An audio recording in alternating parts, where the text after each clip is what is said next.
Spoštovane gledalke, cenjeni gledalci, lepo pozdravljeni, dobrodošli pri spremljanju dogodkov dneva. Celje je bilo gostitelj podelitve priznanj v robotiki. Na Teharski cesti v Celju se začenja obnova vodovoda in cestišča. Udeležencem hišnega sejma svetovali, kako zmanjšati stroške ogrevanja. Celjski nogometaši optimistični pred zgodovinskim obračunom z Luganom. Mestna občina Celje je v Narodnem domu gostila podelitev priznanj 4. prvenstva Slovenije v robotiki. Na slavnostni podelitvi priznanj je prisotne nagovoril direktor občinske uprave Gregor Deleja. Luis Mourier z nemškega veleposlaništva in Brigitta Kacjan iz Društva učiteljev nemškega jezika pa sta sodelujočim ekipam podelila priznanja in darila Slovensko-nemške gospodarske zbornice, Mladinske knjige in založbe Huber Verlag. Glavno nagrado Lego robota v kategoriji osnovnih in srednjih šol je Alex Landgrebe v imenu Goethe inštituta izročil obema prvima nagrajencema, osnovni šoli Antona Tomaža Linharta Radovljica in elektrotehniški računalniški strokovni šoli in gimnaziji Ljubljana. Na podelitvi so napovedali tudi mednarodno prvenstvo v robotiki, ki bo v mesecu aprilu potekalo v celjskem tehnoparku. Celjsko javno podjetje Vodovod Kanalizacija je začelo z deli na Teharski cesti v Celju. Te dni je izbrani izvajalec na odseku pri podjetju Birobit postavil delno zaporo, obnovili pa bodo del primarnega vodovoda in cestišče. V javnem podjetju Vodovod Kanalizacija ob zavedanju, kako pomembno je imeti varen, kakovosten in zanesljiv vodovodni sistem, vlagajo v posodobitev obstoječega omrežja. A ker je to razvejano, obnove potekajo po fazah.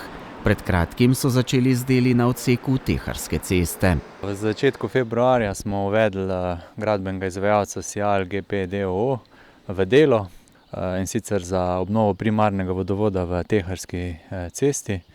Tam je še v bistvu ostal en konček dotrajanega primarnega cevovoda, ker smo v preteklosti zaradi okvar vlačili manjšo cev v ta problematični odsek vodovoda, vendar pa zdaj prihaja v bistvu do težav oziroma ovir pri večjih pretokih, zato bomo na novo zgradili v dolžini 210 metrov nov cevovod, premera 400 mm z duktilnih cevi.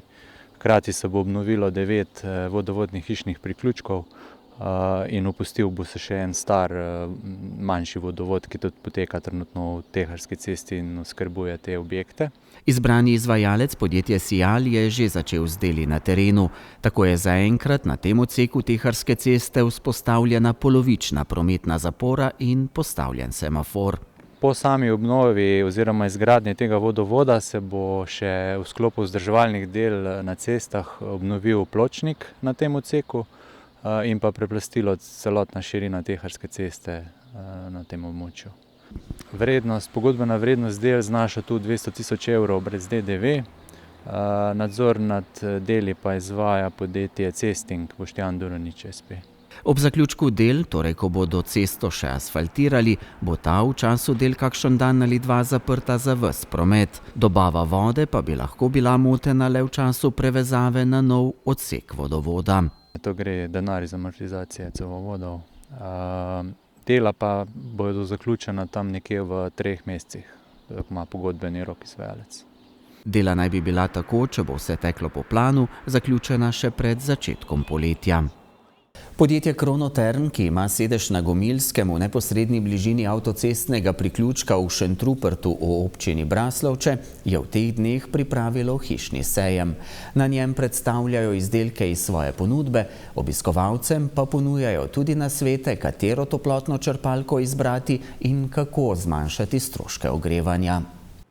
Družinsko podjetje Kronoterm, ki je že vrsto let sinonim za odlične inovativne toplotne črpalke, vsako leto za svoje obstoječe pa tudi potencialne kupce pripravi hišni sejem. Ta letos poteka med 5. in 9. marcem. Obiskovalcem ponudimo vtis in izkušnjo toplotne črpalke iz prve roke. Obiskovalci oziroma potencialni kupci so vabljeni, da pridejo do nas, preverijo našo ekskluzivno sejemsko ponudbo in istočasno doživijo toplotne črpalke.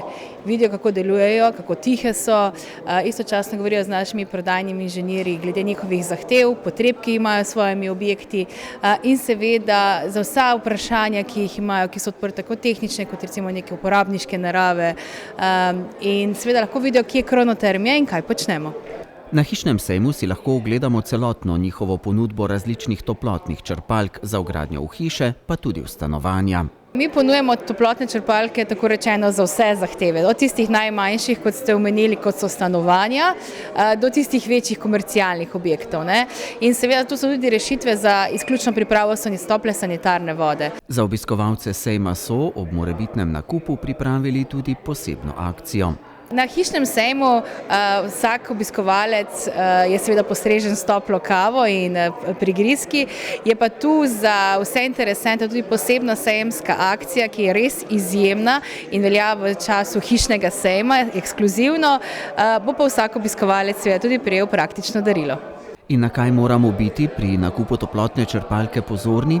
Predvsem naj bodo pozorni, na kakšnega ponudnika izberejo.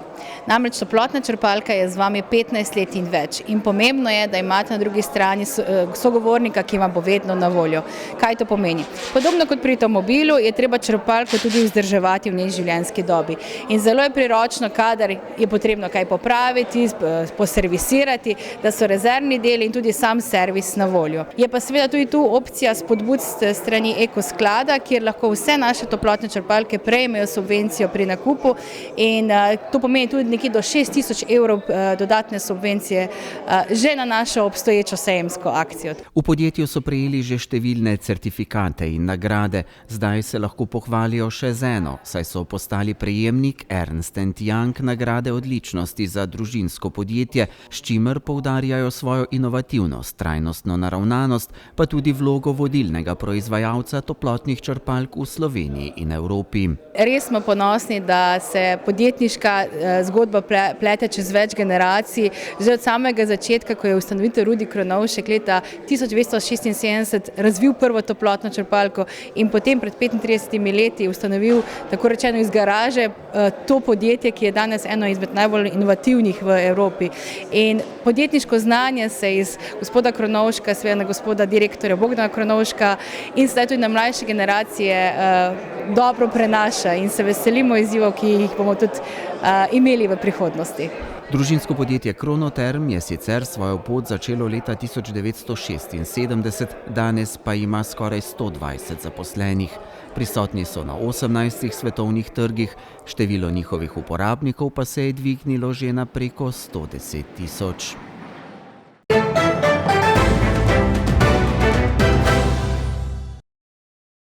Nogometaši Celja bodo v četrtek ob 21. odigrali prvo tekmo osmine finala konferenčne lige proti švicarskemu Luganu. Švicarji v Celje prihajajo po seriji slabih rezultatov v švicarskem prvenstvu, saj so na zadnjih 6 tekmah zmagali le enkrat, za nameček pa so prejšnji teden proti tretjeligašu Bilu izpadli še iz švicarskega pokala. I don't think this is an advantage. I mean, this is not an advantage. What is it has to be an advantage is that we have a plan. We know what we have to do. We know their weak points. Ne verjamem, da so zadnji slabši rezultati Lugana lahko naša prednost.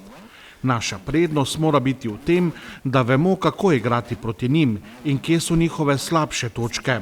Zavedamo se tudi naših hib, na kar moramo biti pozorni. Želimo jim vsiliti naš način igre in biti dominantni na igrišču. Če bo temu tako, jih bomo spravljali v težave. Doma smo bili v Evropi zelo uspešni in moramo nadaljevati v tej smeri. Prvič v zgodovini ima nek slovenski klub priložnost, da se uvrsti med 16 najboljših v kakšnem evropskem tekmovanju. To lahko ima pomembne finančne učinke ne samo na naš klub, ampak tudi na vse ostale slovenske klube. Jutri morajo biti navijači Radomelj, Domžal, Kopra naši navijači. Potrebujemo njihovo pomoč na tribunah in to je lahko naša velika prednost. 12. igralec je zelo pomemben. Jutri mora pasti rekord glede obiska, saj bomo priča prvemu primeru v zgodovini, da se lahko slovenski klub uvrsti med 16 najboljših. We will need tomorrow if we can be close to the record. No, it shouldn't be a doubt about this. It should be a record because it's the first time also to play a Slovenian club at this level. Yeah, it's important, of course. Vsaka tekma je pomembna, ne glede na to, ali gre za Evropo ali državno prvenstvo. Dobro se pripravimo na vsakega tekmeca. Pomembno je, da se čim prej vrnemo v zmagovalne tirnice. Jutri bomo dali vse od sebe. Yeah, we will try to do as best as possible tomorrow. Po reprezentančni pauzi se je konec prejšnjega tedna začela zadnja tretjina rednega dela košarkarskega državnega prvenstva. Šentjurčani so v 19. krogu izgubili na gostovanju v Novem mestu, Zlatorog je klonil proti Gorenjski gradbeni družbi v Šentjurju. Lokalni derbi je bil v Podčetrtku, kjer so bili gostitelji 86 proti 76, boljši od sosedov iz Rogaške Slatine. V lokalni derbi so veliko bolje vstopili gostitelji, ki so si odločilno prednost priigrali v prvem polčasu, ki so ga dobili 16 točkami razlike. Slatinčani so v nadaljevanju zaigrali bolje, v zadnjem kvartalu prišli na samo 2 točki zaostanka, toda za popoln preobrat v končnici niso imeli dovolj moči. Zelo sem vesel, ekipa Rogaške je postala resna, ekipa tudi s prihodom Novakoviča, vemo, stari maček, mi smo danes res odigrali na vrhunskem nivoju, samo par podatkov, da smo imeli 52 skokov, pove vse. Fanti so malo, bom rekel, jokali med tednom, da so zmatrani, ampak danes se to ni videlo in to je odraz treninga 14 dni. Res je, da žal naša rotacija je ena najkrajših v ligi z odhodom Džape, ampak vseeno, borimo se s tekmo v tekmo. Zmagujemo, smo zgodovinsko, danes smo že presegli lanskoletne zmage, kar je neverjetno po odhodu lanskih 4 igralcev.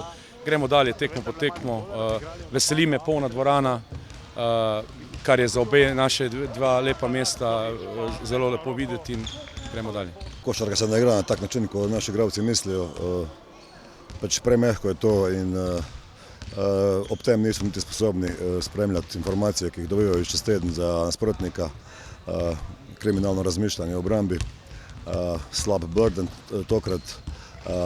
Dovolili smo domačinom, da gre na visoko razliko. Ta tekma me spominjala na neke moje tekme pred 25 leti, ko sem treniral pionirje ali pa mladince, ko enostavno ne moreš po domače poštartati žoge. Ne vem, že v prvem polčasu 13 ofenzivnih skokov, Podčetrtka na koncu skupno 52.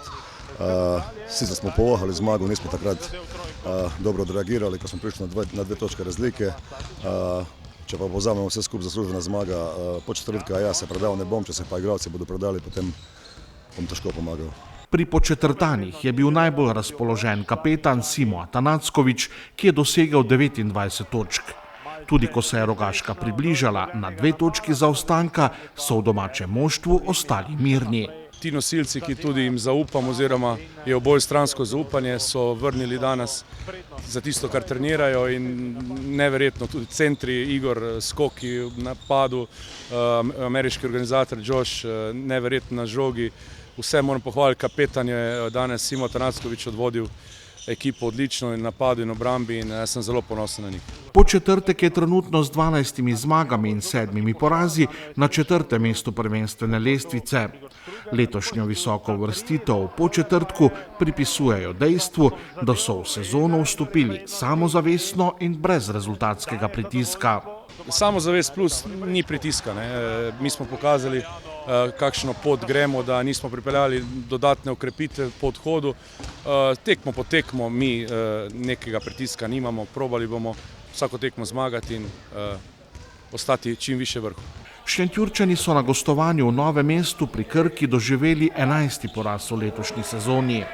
Za nas moram predvsem reči, da smo igrali zelo nespametno napado, kar se tudi vidi po 19 izgubljenih žogah in 27 točkah iz teh izgubljenih žog. Krka je to, seveda tako kvalitetna ekipa, je to lahko kaznovala. Mi moramo se ozreti naprej in probati boljše odigrati, predvsem napada na naslednji tekmi. Predzadnji Laščani so v Šenčurju odlično začeli in prvo četrtino dobili za 15 točk. V drugem delu so bili gostitelji boljši za 23 točk, za zmago z 88 proti 77. Čur je drugi polčas to izjemno agresivno, spremenili so obrambo pick and rolla, šli vse v prevzemanje, mi se na to nismo znajdeli, enostavno se pa nismo znajdeli zato, ker ne agresijo, je treba odgovoriti z agresijo. Mi smo se pomaknili na 9 metrov od obroča, čakali, kdo bo kaj naredil, mogoče se hotel zanašati preveč na Bariča, ki še ni tam, da bo odločil te stvari, na Džapo, ki je tukaj, da pomaga in ne da on odloča cele tekme in tekma nam je šla iz rok. Zlatorog bo v 20. krogu gostil moštvo Triglava. Po četrtek bo gostoval pri zadnji uvrščeni Škofji Loki. Šentjurčani bodo v soboto gostili Ilirijo, Slatinčani pa prav tako v soboto tudi z našim neposrednim prenosom moštvo Heliosa. Hokejisti hokejskega kluba RST Pelet Celje so zaključili z letošnjo sezono. Sinoči so na tretji odločilni kvalifikacijski tekmi za uvrstitev v končnico Alpske lige z 1-4 izgubili na gostovanju pri Viptal Broncosu. Italijani so bili v seriji na 2 zmagi boljši z 2-1, potem ko so dobili drugo tekmo v Celju in odločilno tretjo v svoji dvorani. Celjani tako sezono v tem 13-članskem mednarodnem regionalnem tekmovanju zaključujejo z osvojenim 11. mestom. V kvalifikacijski skupini B so nato osvojili drugo mesto, v seriji z Viptalom pa ostali brez končnice tega tekmovanja. Celjsko moštvo je v tej sezoni v državnem prvenstvu osvojilo 3. mesto.